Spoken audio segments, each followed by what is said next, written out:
ৰূপান্তৰ দা আকাশবাণী যোৰহাট কেন্দ্ৰৰ সৈতে খুব ভালদৰে জড়িত হৈ আছে। আকাশবাণী যোৰহাট কেন্দ্ৰৰ এটি অনুষ্ঠান আছে হেল্ল' ৰ'দালি। সেই হেল্ল' ৰ'দালি অনুষ্ঠানটিৰ এজন নিয়মীয়া শ্ৰোতা তথা খুব সুন্দৰকৈ তেওঁ ফোন কলৰ জৰিয়তে এই অনুষ্ঠানটিৰ সৈতে জড়িত হৈ থাকে। আমাৰ কথা বাৰ্তা হৈ থাকে, কিন্তু দেখা হোৱা নাছিলে। আজি আমাৰ মাজত উপস্থিত হ'লহি, অনুষ্ঠানটি বিষয়ত কিছু কথা জানিলে, কেন্দ্ৰটিৰ বিষয়ত কিছু কথা জানিলে, কেন্দ্ৰটি চালে। গতিকে আমাৰো ভাল লাগিছে। শ্ৰোতাসকলৰ সৈতে এনেধৰণে আমাৰ সম্পৰ্ক হৈ থাকে আৰু কথাৰে হৈ থাকে, আৰু আজি এনেধৰণে লগ পালোঁ, খুবেই ভাল লাগিছে। সকলোকে নমস্কাৰ জনাইছোঁ। মই যোৰহাট ভগামুখৰ ৰূপান্তৰ। আজি বিয়াতে ভাল লাগিছে। কিয়নো ভাল লাগিছে, আচলতে নিজৰ জিলাতে আছিলে আমাৰ আকাশবাণী যোৰহাট কেন্দ্ৰটি, কিন্তু সময়ৰো অকণমান অসুবিধা, নিজেও যথেষ্ট আচলতে কাম বনৰ ব্যস্ততাৰ মাজতে থকাৰ বাবেও আহিব নোৱাৰিলোঁ। আৰু বিশেষকৈ মই চিনাকি কৰি দিব লাগিব আজি প্ৰথমে আমাৰ ঘোষক হিচাপে থকা, আচলতে সকলোৱে ৰেডিঅ'ত শুনিয়ে আছে, আমাৰ দিগন্ত বৰা ডাঙৰীয়া। এয়া হয়, আজি আপোনালোকৰ ৰেডিঅ' চেণ্টাৰলৈ আমি আহিলোঁ। আকাশবাণী যোৰহাট কেন্দ্ৰৰ আহিছে হিতলিবাই, লগতে আৰু এগৰাকী আহিছে, জ্যোতিপ্ৰসাদ বৰঠাকুৰ আহিছে, আৰু ৰাজীৱ খাটনীয়া ডাঙৰীয়াদেৱ আহিছে, আৰু মই ৰূপান্তৰ আহিছোঁ। বিয়াত ভাল লাগিছে, আচলতে বহুতেই সুখী হৈছোঁ। দিগন্ত দা, এই ক্ষেত্ৰত কি কয় আচলতে?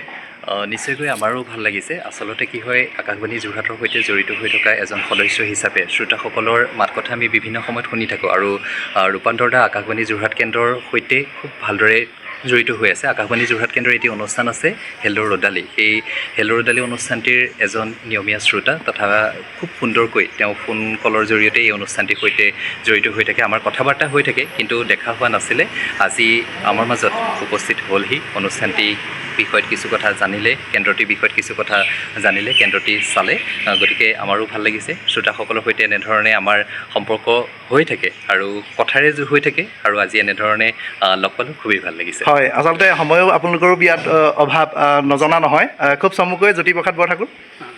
৩৬তম যোৰহাট আকাশবাণী কেন্দ্ৰৰ প্ৰতিষ্ঠা দিৱসৰ প্ৰাক মুহূৰ্তত আমি এনে এজন মহান ঘোষকক লগ পাইছোঁ। আমি সঁচাই নথৈ আনন্দিত হৈছোঁ।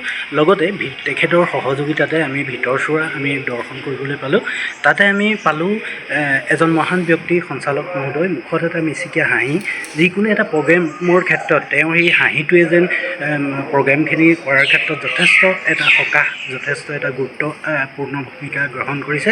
তেখেতলৈ আমি শ্ৰদ্ধা জ্ঞাপন কৰিছোঁ, আৰু সগৌৰৱে অসমৰ বুকুত জিলিকি থকা আকাশবাণী কেন্দ্ৰৰ সমূহ কৰ্মকৰ্তাকে আমাৰ ফালৰ পৰা ধন্যবাদ জ্ঞাপন কৰিছোঁ।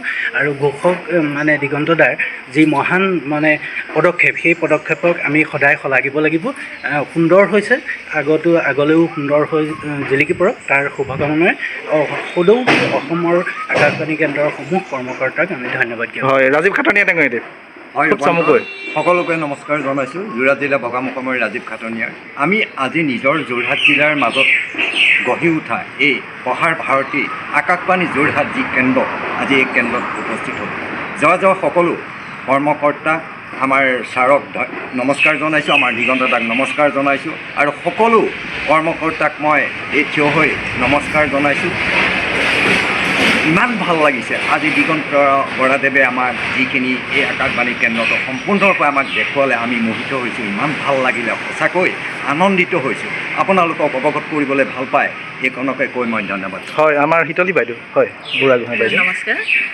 জয়জয়তে আকাশবাণী কেন্দ্ৰৰ সকলো কৰ্মকৰ্তালৈ মোৰ তৰফৰ পৰা আন্তৰিক ধন্যবাদ আৰু কৃতজ্ঞতা জ্ঞাপন কৰিছোঁ।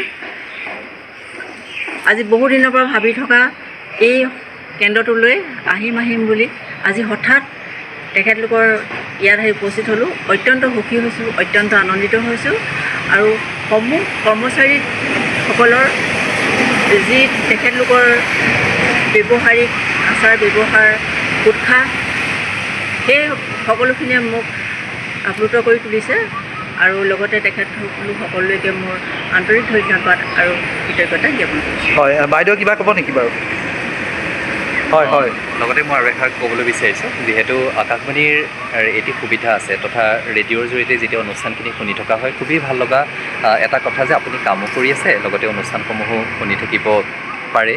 সময়ৰ কিছু পৰিমাণে ৰাহি হয়, কামো চলি থাকিব, অনুষ্ঠানো শুনি থাকিব। গতিকে আপোনালোক যিসকলে এতিয়া এই ভিডিঅ'টি চাই আছে, তেওঁলোকলৈ অনুৰোধ জনাইছোঁ, আপোনালোকে আকাশবাণীৰ সৈতে জড়িত হৈ থাকক, ৰেডিঅ'ৰ অনুষ্ঠানসমূহ শুনি থাকক। যিহেতু ৰেডিঅ'ৰ পৰা কোনো ধৰণৰ অপকাৰ নাই, সদায় সুবিধাই হয় আমাৰ গতিকে আকাশবাণীৰ সৈতে জড়িত হৈ থাকিম তাৰে কামনা কৰিছোঁ আৰু বাইদেউ আহিলে দাদা সকল আমাৰ মাজত উপস্থিত হ'লহি গতিকে খুবেই আমাৰ কাৰণে ভাল লগা সময় আমিও কৰ্মব্যস্ততাৰ মাজতে সকলোকে লগ পালোঁ খুবেই ভাল লাগিলে সকলোলৈকে ধন্যবাদ জ্ঞাপন হয় শেষতনো মই কি ক'ম বিয়াতেই ভাল লাগিলে দিগন্ত দাক আচলতে ক'বলৈ একো ভাষা নাই ইমান আচলতে ভইচটো ইমানেই সুন্দৰ আচলতে মই একো ক'বই নোৱাৰোঁ হয় বিয়াত ভাল লাগিছে সকলোবিলাক কৰ্মকৰ্তাক মই মোৰ ফালৰ পৰা প্ৰণাম জনাইছোঁ আমি পুনৰ অহা যোৱা কৰি থাকিম নিশ্চয় আপোনালোকে পাই থাকিব শেষতনো কি ক'ম শেষত আমি সদৌতিয়ে আপোনালোকৰ মাজৰ পৰা এই চমু ভিডিঅ' ভাগৰ মাজৰ পৰা এই শুভ দুপৰীয়া শুভ ক্ষণত